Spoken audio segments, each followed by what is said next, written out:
Okay, this lesson is on operations with functions. So, operations meaning adding, subtracting, multiplying, or dividing. So, we're going to take functions, and we're going to add functions, we're going to multiply functions, we're going to subtract functions, and we're going to divide by functions.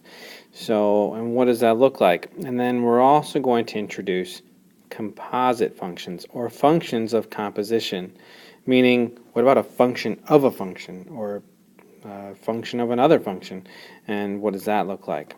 So this is really where the foreign stuff sort of starts here. This is something we have never done before. The math part you'll sort of get, but the concept is something that's going to be foreign. So we start off with operations with functions, and we start off with a fairly easy one, and that is sums of functions. So in general, for functions f and g, assume you have a sum function f of x and another function g of x. The sum of the functions is going to be, how it would look on paper would be f plus g. And really, what you're going to do when you're adding two different functions together is you're just really going to add like terms, which you'll see here in a second. So let's look at that. What does a sum look like, and what do you mean add like terms? So a sum of two functions, we go down here to the examples, and you'll look and you'll see that for number one, you have f of x equals 4x squared plus 6x, or minus 9, and g of x is 6x squared minus 2. So what we're going to do, what the question asks us, is to perform the operation stated, okay, and then you're going to state the domain and evaluate for f equals 3. So let's look at these examples. So we're going to first perform the operation. When you're adding functions together like f plus g, you're literally just going to do the f of x function, which is 4x squared plus 6x minus 9, and just add it to the g of x function, which is 6x squared, that's an x, minus x plus 2. Then, from what I said above, you're going to, you add one function to another, you're simply just going to combine like terms. So your x squareds will combine with your x squareds, and so on. So 4x squared and 6x squared is 10x squared, and 6x and negative x is 5x. This is why we did this last semester. And negative 9 plus 2 is negative 7. So we have this new function here, and the important thing to tell, when it asks for what is the domain, it's asking for what is the domain of your new function, so what the answer is. So because, and it doesn't ask for range, so we don't have to worry about range, so we have to refer back to what we did last class and look and see that this is a quadratic, and it's a quadratic because of the x squared. And in quadratics, in general, domain was just all real numbers. So that's the first part. And then it says to evaluate when f is 3. How we write that is that f of 3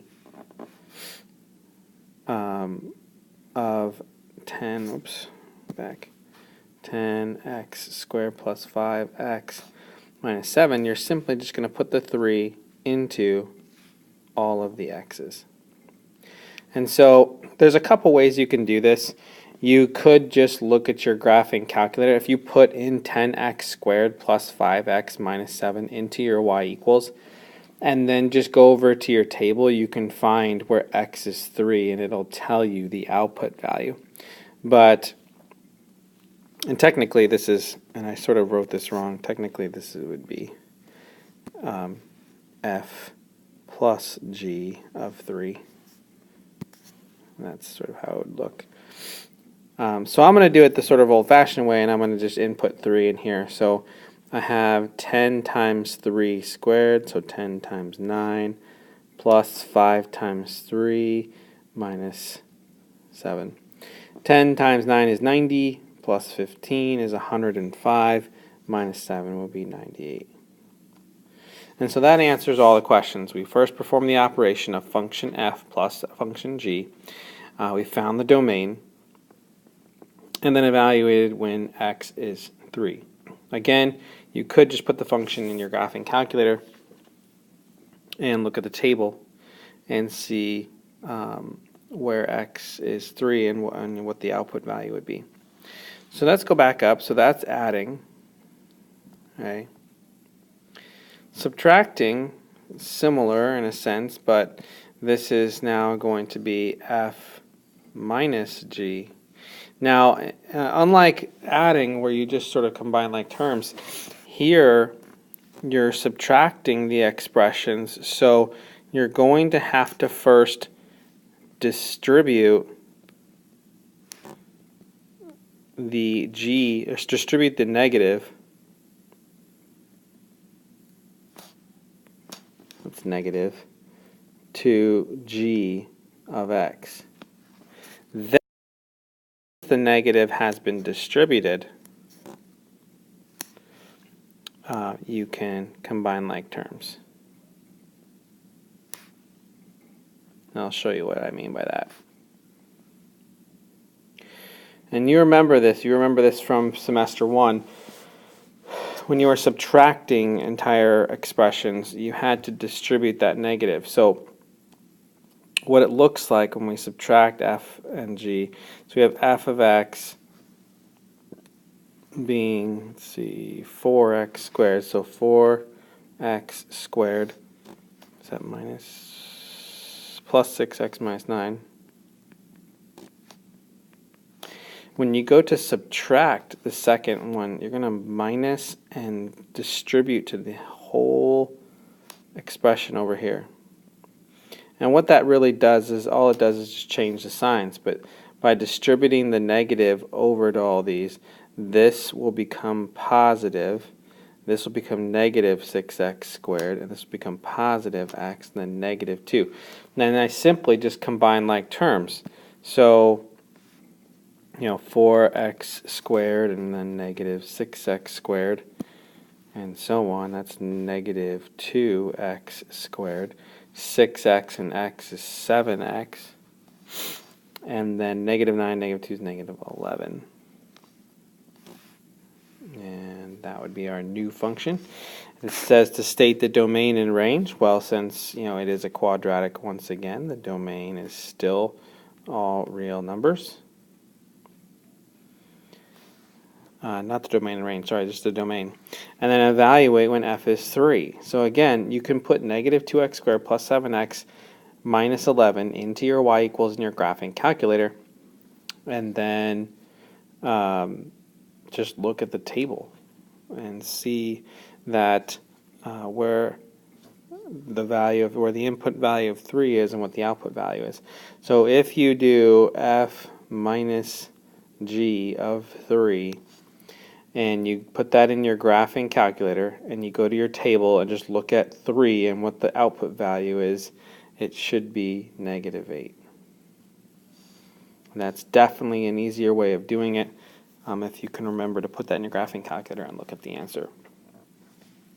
Okay, couple more. Product. Now this can look a couple ways. Just like multiplication can look a couple ways. So oftentimes it's just f times g like this, or sometimes you might see fg, and that's also multiplication. But you're going to multiply expressions, then combine like terms.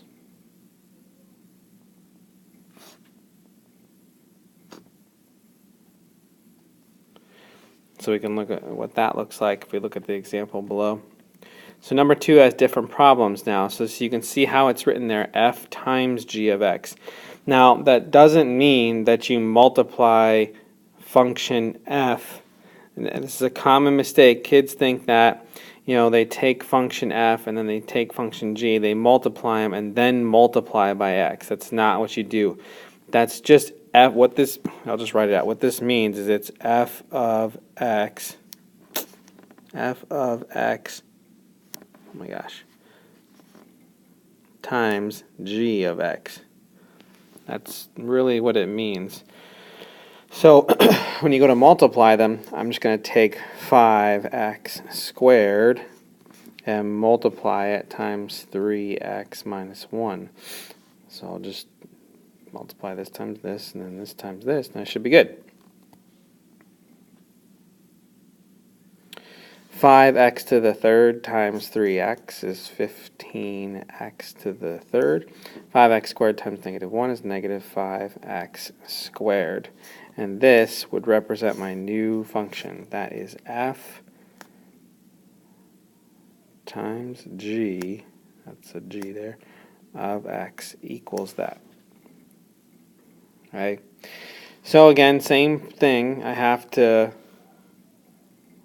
find the domain and then evaluate when f is 3 or x is 3. So I'm going to do the domain here. This is a cubic. We can see that because of the exponent there. It's a cubic, and if you go back to what we did yesterday, the domain in a cubic is all real numbers. So domain in any cubic is all real numbers. And then we evaluate when f is 3. So again, just like the previous problem, you can put 15x to the third minus 5x squared in your graphing calculator into y equals. Go to your table and then just see what the value is of 3. So if I do, f times g of 3, what's my output value? And you should get 360. Or you could do it the old-fashioned way and just plug in 3 in for your x's and solve that way too. And there's your domain and the evaluation when x is 3. The last one is a quotient, or dividing, and basically that's f over g. It becomes sort of a rational function. And this is why we did this at the very end of the semester, last semester, rational functions. Just like we did with remember the very first step with rational functions is to factor if possible. Remember, first step in doing rationals, the very first step is to factor if possible, and then cancel if possible. That's a C. Cancel if possible. And you'll see what I mean here when we look at this. So just like the multiplication, this is not f, the f function divided by the g function and then times x. It's f of x divided by g of x. So f of x is 5x squared. So you have 5x squared divided by 3x minus 1. Now, with this particular problem, there is no factoring. There's no like quadratic I can factor or difference of squares or anything I can factor. And there's actually nothing I can cancel. So technically, f of g of x, that's an x, is just that. There's nothing I can do with that. So domain now with rationals, you have to think about, just like radicals, we can't have negative numbers in our radicals. With rationals, and you should have seen this a little bit with, first semester, but rationals also have x values that this cannot be. Like radicals, our x values can't be negative. But with fractions, what is the only thing that you cannot have in this denominator? And it's 0. You can't have 0 in the denominator. You cannot divide by 0. So whatever this is cannot be 0. So to figure out what value of x makes that 0, we can just set 3x minus 1 equal to 0. Add the 1, add the 1. 3x equals 1, divide by 3, divide by 3. X equals 1/3. So x cannot be 1/3. If I put 1/3 back in, I should put cannot be 0, cannot be, and cannot be 1/3. If I put 1/3 back in, 3 times 1/3 is 1. 1 minus 1 is 0, and I'm dividing by 0, which you mathematically cannot do. So when talking about the domain now, there are restrictions in what we can have.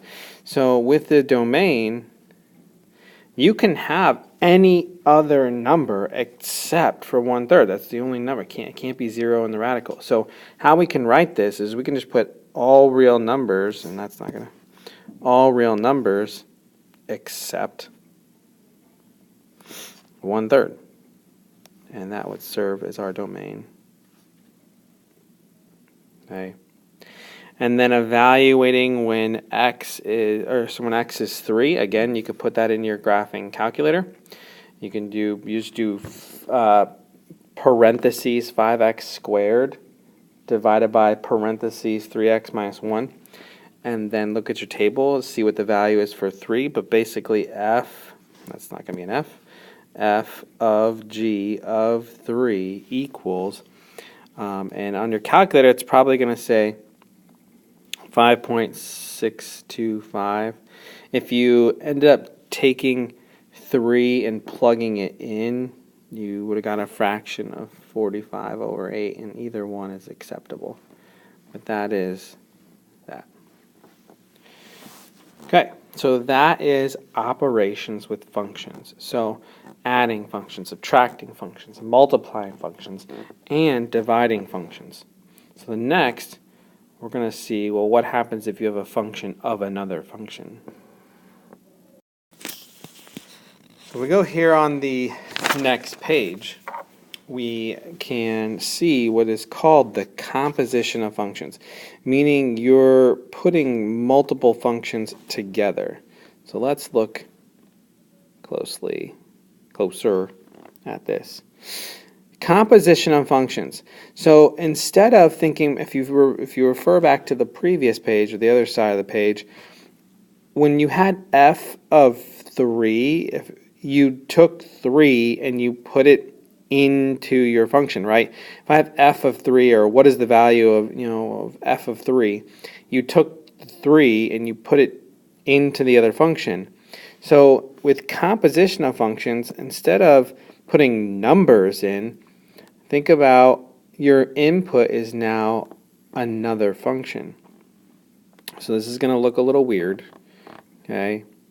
So when we see the example f of x, when we see this example look like this, it looks like fog or something like that or whatever. But this little open circle that's in here, this means of. This is a composition function. So what this means is it's f of g of x. So think of it like this. So now instead of having a number that we're inputting to the f function, we're putting actually the entire g function in for x in the f function. You're literally taking the g, whatever the g function is, and putting it in for x in the other function. I'm taking 2x and I'm plugging it into the x of the other function. So, and that's what this means. Remember, this is your input. So I'm inputting g of x into the f function. I'm taking that and plugging it. So what this looks like is, instead of x squared, it's going to be 2x squared plus 4. And so, and then you can, distribute this. 2 squared is 4. X times x squared is x squared. And then plus 4. And that is f of g of x. Now b, you'll see, is written the other way. It's g of f of x. So if I go back and erase this here, now my f function becomes my input into my g function. So now this whole thing goes in for x in the other function. So instead of the x there, I'm going to have 2, and then the whole f function, which is x squared plus 4. And then I'll just distribute. 2 times x squared is 2x squared. 2 times 4 is 8. And so you have a different function. So think of compositions of functions. Instead of inputting numbers, you're actually inputting entire functions into other functions. Now, this one is also a composition of function, but we have an actual value now. Instead of putting in the whole g of x, we're going to put in what g of 2 is. So when you have something that looks like this, you're going to work your way out. You're going to do the g of 2 first, and then whatever you get, you'll put that into the f function. So when you have an actual value there, we're actually going to calculate what is g of 2. Well, first, g of 2 in the g function is 2x, so I input 2 in for x, and that equals 2 times 2 is 4. So now g of 2 is 4, so then I can input 4 in for g of 2, and so I have f of 4. And my f function, don't remember, x squared plus 4. I input 4 into x. So now I have 4 squared plus 4, which 4 squared is 16, plus 4 is 20. So this is your final answer. Okay, so sort of recap here what we just did, because we're going to do you're going to do an example here on your own. So you have, first of all, you have it written as f of g in the first way here. Basically, when you have f of g of x, the g of x becomes the input for the f function. So you take the g function, which is 2 of x, and input it in the x in the f function. In the second one, the g of f of x, the f of x becomes the input for the g function. So the f of x gets inputted into the x of the g function, and then you sort of simplify. When you have a composition that actually has a value in there, then I can take g of 2 and work your way from inside to outside. I could take g of 2 first, figure out what is g of 2, and I just put 2 into my g function there. 2 times 2 is 4. That gives me the value that g of 2 is 4, so I can just replace g of 2 with 4 and put 4 into my f function. You can even have like f of 2. I would have to do f of 2, then whatever I got for f of 2, put it back in the f function again. So that's another way that can look too. So what I'm going to do is I'm going to let you try A, B, and C on your own. Pause the video and play the video when you're ready for the answer. Okay, so there's all your answers. You can check back through the work or rewatch number 2 examples to see if you made a mistake and why you made that mistake, but those should be the answers. Okay, example 4. Now these are word problems. So it says a computer company is offering a $40 rebate along with a 20% discount. Let X represent the original price in dollars of an item at the store. Write a function D that represents the sale price after a 20% discount, and a function R that represents the sale price after a $40 rebate. So we're going to write one function that just does the 20% discount and one function that does the $40 discount. And we'll call those D and R. So zoom in here. So first of all, let's deal with, and I'll do this in blue here. Let's do with D, and that we have a sale price which is 20% discount, and we'll correspond that with D here in blue. When you have a 20% discount off of an item, It's whatever the original price of the item is minus 20% of that item, which is 0.2x. Okay, so again, you have here, when you have a 20% discount off of something, you take 20% of a number and subtract it from the original price. So if the price is $100, 20% of that would be 0.2 times 100, which is 20, and then you would subtract 20 from 100 and pay 80. Or we can write this as x minus 0.2x would just equal 0.8x as the function for D. And then R, which will correspond here in red, is the sale price after a $40 rebate. And this one's a little bit easier because it's just, you pay for something and then you get a $40 rebate. So it's whatever the price is, minus 40. So pretty simple there. And that would be the rebate one. So now we're going to look at this and sort of analyze this. If we were to find the composite functions R of D or D of R, explain what they mean. So we're going to do R of D and D of R, and let's see if you can explain what each of them would mean. So first of all, we'll do here in blue, we'll do R of D, and so R of D is, you're going to do, it's going to be written like this, R of D of X.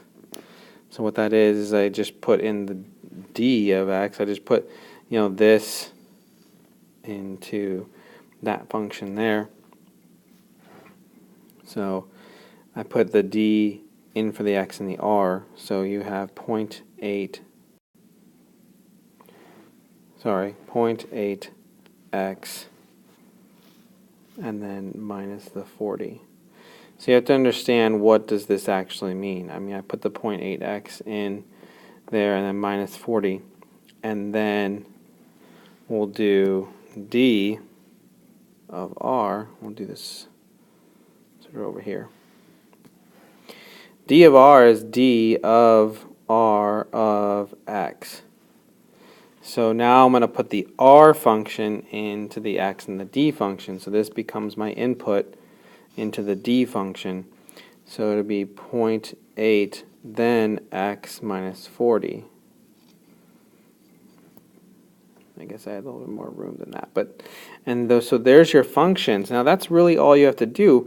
But what I want you to do is take this a step further, and what does each one mean? Look at the functions. Look at R of D of X, and sort of, X being the full price of the item, and what's actually happening in each situation. Take a minute to look at each one and try to explain what it actually means. If you look in the first one, you see that you're multiplying the 0.8 times the X first, meaning that it's going to get the 20% discount first, then you subtract the 40. So this one here would be 20% off, then rebate. Whereas in the other function, you're having the X being subtracted by 40 first, then multiplying by 0.8. So this one would be $40 rebate first, then 20% off. So that's it. If you have any questions, please let me know. But that is adding, subtracting, multiplying, dividing with functions, as well as composition of functions. Definitely a hard one, so if you have any questions, please don't hesitate to let me know.